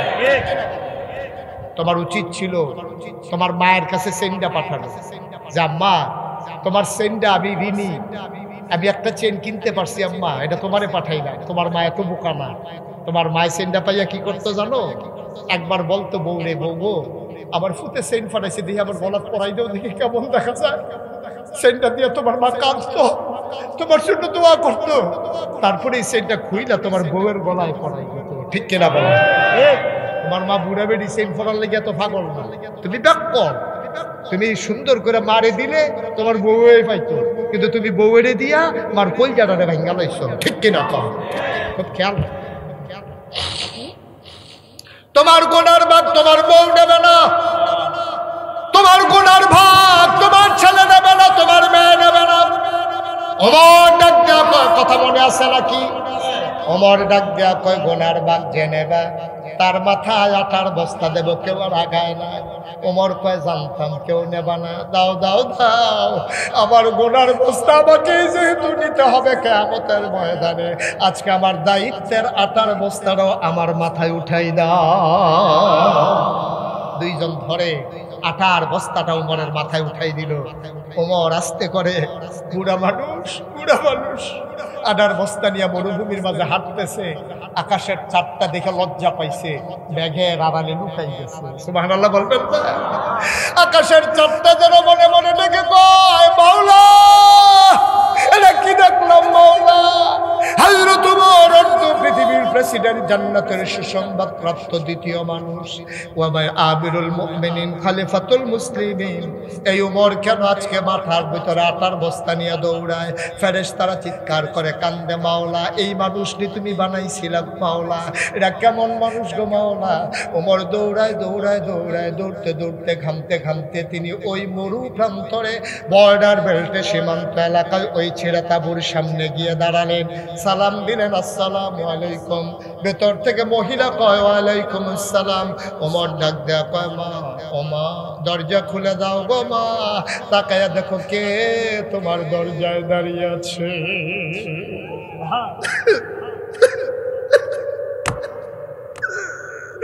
মহিলা মনে করেছে রাস্তার কোন প্রতীক, নিশ্চয়ই সাহায্যের জন্য খাবারের জন্য এসে দাঁড়িয়েছে। মহিলাটা কয়, বাবা কে আমারে মা ডাকে? আমি মা হওয়ার উপযুক্ত না, আমারে মা ডাইকো না। আমার জন্ম দেওয়া দুটো সন্তান, 3 দিন ধরে আমি খাইতে দিতে পারি না, আমি কিসের মা? কিসের মা? আমার মা ডাইকো না, আমি মা হওয়ার উপযুক্ত না, পেটে সন্তান ধরেছি, খাবার দিতে পারি না, তুমি অন্য তাঁবুতে যাও, আরেকদিন আইসো, আমি পারলে তোমারে সাহায্য দেব। ওমর ডাক দেয়া কয়, মা ও মা, তুমি আমারে চিনো নাই গো মা, আমার কোনো সাহায্য লাগবে না, দয়া করে দরজাটা খুলে দাও। মহিলা দরজা খুলে দিলেন। তাকাইয়া দেখে একটা আধা পাকা আধা কাঁচা দাড়িওয়ালা একটা মানুষ দাঁড়িয়ে আছে, মাথার ভিতরে একটা বস্তা। মহিলা ডাক দেয়া কয়, তুমি কে বাবা? চিনলাম না। কয়, মা আমারই চিনবা না, এই এলাকাতেই আমার বাড়ি, আমি যাচ্ছিলাম তোমার তাঁবুর কেনার থেকে, 3 দিন ধরে তোমার বাচ্চারা খায় না গো মা, এই জন্য চিন্তা করলাম কিছু খাবার দেওয়া দরকার। আমার কাছে সামান্য কিছু আটা ছিল, খেজুর ছিল, সবজি ছিল, মা দরজা খুলে দাও, অনুমতি দাও, ভিতরে আসি। মহিলা ডাক দেয়া কয়, ভিতরে আসো। বলে যে মা বস্তাটা একটু ধরে নামাও। মহিলারা ধরলেন, বস্তা নামালেন। ওমর ডাক দেয়া কয়, আম্মা তুমি একটা কাজ করো, তাড়াতাড়ি আটা গুলে কয়টা রুটি বানাও, এই ফাঁকে আমি ফু দিয়া নিভে যাওয়া আগুনটা ধরাই দেই। তুমি রুটি বানাও আর আমি ফু দিয়ে একটা আগুন ধরাই। অর্ধ পৃথিবীর প্রেসিডেন্ট, আমিরুল মুমিনিন, খলিফাতুল মুসলিমিন, নবীর পরে যিনি নবী হবেন, নবী ঘোষণা দিয়েছেন যদি নবী থাকতো, সেই উমর চুলার ভিতরে ফু দিয়ে আগুন ধরায় আর মহিলা আটা গুলতেছে। ইসলাম ইসলাম ইসলাম। আমরাও মুসলমান, তারাও মুসলমান। লজ্জায় সামনে দাঁড়াইতে পারবো আমরা? কিয়ামতের ময়দানে তাদের সামনে লজ্জায় আমরা দাঁড়াইতেও পারবো না। জান্নাতের আশা করবো দূরের কথা, তাদের সামনে লজ্জায় দাঁড়াইতেও পারবো না, পালাই যাইতে হবে। এই মানুষগুলা জান্নাত নিয়ে বড় টেনশনে আছে, জবাব নিয়ে বড় টেনশনে আছে, আর আমরা কি রঙ্গের করে দৌড়াইতে আছি। কিয়ামতের ময়দানে হিসাব দেব, এই কথাটা যেন আমরা ভুলেই গেছি, ঠিক কিনা? তিনি ফুদি আগুন ধরাইতেছে, অর্ধ পৃথিবীর প্রেসিডেন্ট, আর মহিলাটা আটা গুলতেছে। আটা গোলা হলো, রুটি বানানো হলো। ওমর ফু দিয়ে নিভে যাওয়া আগুন ধরালেন। তিনি বললেন, আম্মা আমার কাছে রুটি গুলে গুলে রুটি বানিয়ে আমার হাতে দাও, আমি তার ভিতরে খোলার ভিতরে সেঁকতেছি। মহিলা রুটি বানাই দেয়, ওমর খোলার ভিতরে দিয়া 2টা রুটি সেঁকলেন। আবার ওমর ডাক দেয়া, আম্মা আম্মা গো, আমার ভাইয়ারা খায় নাই গো আম্মা, 3 দিন হয় ভাইয়ারা খায় নাই, কাঁদতে কাঁদতে দুর্বল শরীরটা নিয়ে ঘুমাই গেছে, তুমি যদি অনুমতি দাও আমি ঢাকি উঠাই গো আম্মা। মহিলা ডাক দিয়া বলে, বাবা উঠাও। আবার ওমর 2টা ছেলেকে ডাকলেন, ভাই উঠো। বাচ্চাগুলো উঠলো। ওমর রুটি ছিঁড়ে টুকরা করে খেজুরের বিচিটা ফেলে ভেতরে খেজুর দিয়া বাচ্চাদের মুখের কাছে একটা লোকমা নেয়। ওমর কয়, খোদার কসম, আমি জীবনে অনেক ক্ষুধার্ত মানুষ দেখেছি, খাবার নিয়ে কারাকারি করতে দেখেছি, আমি এমন কারাকারি কাউকে করতে দেখি না। আমি লোকমা নেই, একটা মুখ চলে আসে 2টা, আমি একটা লোকমা নেই, 2টা মুখ চলে আসে আমার কাছে। আমি একটা মুখ ধাক্কা দিই, আরেক মুখে লোকমা দেই, আবার এই মুখ ধাক্কা দিয়ে ওই মুখে লোকমা দেই। বাচ্চাগুলা খাবার খেলো, পেট ভরে গেল, পানি খেলো, ওরা আবার শুয়ে পড়লো। আমি বললাম, মা গো, আর বাচ্চারা কাঁদবে না, এবার আমি তোমার রুটি দেই, তুমি খাও। মহিলাটা কয়, না বাবা, আমার রুটি লাগবে না। পরের দিন সকালবেলা বাচ্চাগুলো আবার কাঁদবে, আমি রুটি দেবো কোত্থেকে, আমি খাইতে পারবো না। উমর বলে, মা একটা রুটি তুমি খাও। মহিলা গলায় নিলেন, চিবুলেন, ঢুক গিলতে পারেন না, গাল বেয়ে বেয়ে টক টক করে পানি পড়ে। মহিলা বারবার উমরের দিকে তাকায়, তাকায়া দেখে বুড়া মানুষটার চোখ বেয়ে বেয়ে, দাড়ি বেয়ে বেয়ে পানি পড়ে, পাঞ্জাবির সামনের অংশ ভিজে গেছে।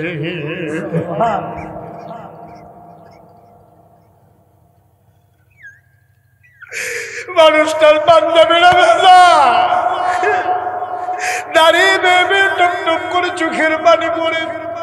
মহিলাটা ডাক দিয়ে কয়, বাবা তোমার নাম কি? আমি জানি না, তোমার আমি চিনিও না। তোমার মতো মানুষ থাকতে ওমরের মতো মানুষ আবার খলিফা হয় কেমনে? মদিনার মানুষগুলোকে তোমাকে দেখে নাই, উমরের মতো এত শক্ত মন, সকালবেলা ঢুকলাম, এই পর্যন্ত খবর নিল না। উমর কেমনে খলিফা হয়? তোমারে কি মানুষ চিনে না বাবা? তুমি হইলা খলিফা হওয়ার উপযুক্ত, উমর পাশে নাই, তুমি তো ঠিক ঠিক এসেছো। তোমার মতো মানুষ থাকতে উমর কেমনে খলিফা হইল? আমি সকালবেলা ঘুরে ঘুরে মদিনার মানুষকে বলবো, উমর খলিফা থাকার কোনো উপযুক্ততা নাই, তারে নামাইয়া তোমারে যেন খলিফা মানাই দেয়। আমি সবাইকে সকালবেলা ঘুরে ঘুরে বলবো। ওমরের গাল বেয়ে বেয়ে পানি পড়ে, ডাক দেয়া কয়, মা এখন কথা থাক, তুমি একটা রুটি খাও। মহিলা রুটি খায় আর গাল বেয়ে বেয়ে পানি পড়ে। ওমর চলে আসলেন, আসার আগে বললেন, মা তুমি একটা কাজ করে সকালবেলা উমরের দরবারে আইসো। মসজিদে নববীতে উমর সেখানে বসে। মা গো, আমার সাথে উমরের বড় খাতির গো আম্মা। উমরের সাথে আমার বড় খাতির, আমি যা বলি উমর তাই করে, আমার কথা উমর ফালায় না। তুমি সকালবেলা আইসো, আমি উমরকে বলে তোমার মাসিক রেশনের ব্যবস্থা করে দেব। তুমি আইসো, সেখানে তোমার জন্য মাসিক রেশন দিয়ে দেব। আমি উমরকে বললে উমর ফালাবে না। উমর আস্তে করে হাঁটতে হাঁটতে বাসায় চলে আসলেন, তাহাজ্জুদ পড়লেন, ফজরের নামাজ পড়লেন। উস্কু খুস্কু তার চুলগুলো, দাড়িগুলো তার এলোমেলো, চোখগুলো তার লাল। মানুষগুলো জিজ্ঞেস করে, ইয়া আমিরাল মুমিনিন, আপনি কি কোনো সমস্যায় আছেন? উমর বলে, না, রাতে ভালো ঘুম হয় নাই, এই জন্য মনে হয় চোখ লাল হয়ে আছে। ওমর বসে বসে সবার সাথে পরামর্শ করতেছেন। মহিলাটা দুইটা বাচ্চার হাত ধরে মসজিদে নববীর দরজায় গিয়ে দাঁড়ালেন।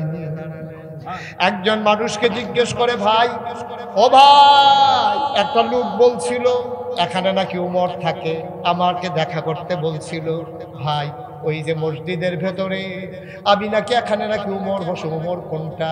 এবার মানুষটা আঙ্গুল দিয়া দেখাই দিল। সবার মাঝে লম্বা মানুষটা যিনি বসে আছেন তিনি উমর। মহিলা তাকায়া দেখে, যারা আঙ্গুল দিয়া দেখাই দিছে ওই মানুষটার কেউ না, রাতের বেলা যে ফু দিয়া আগুন ধরাইছে।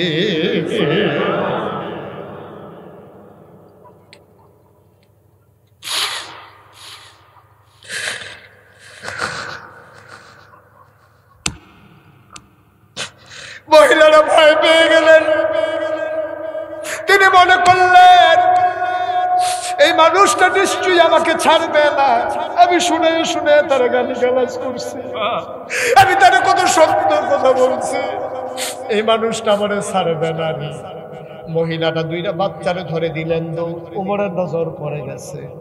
ওমর সবাইকে বসায়া চামড়ার চাবুকটা হাতে নিয়ে দিলেন, সামনে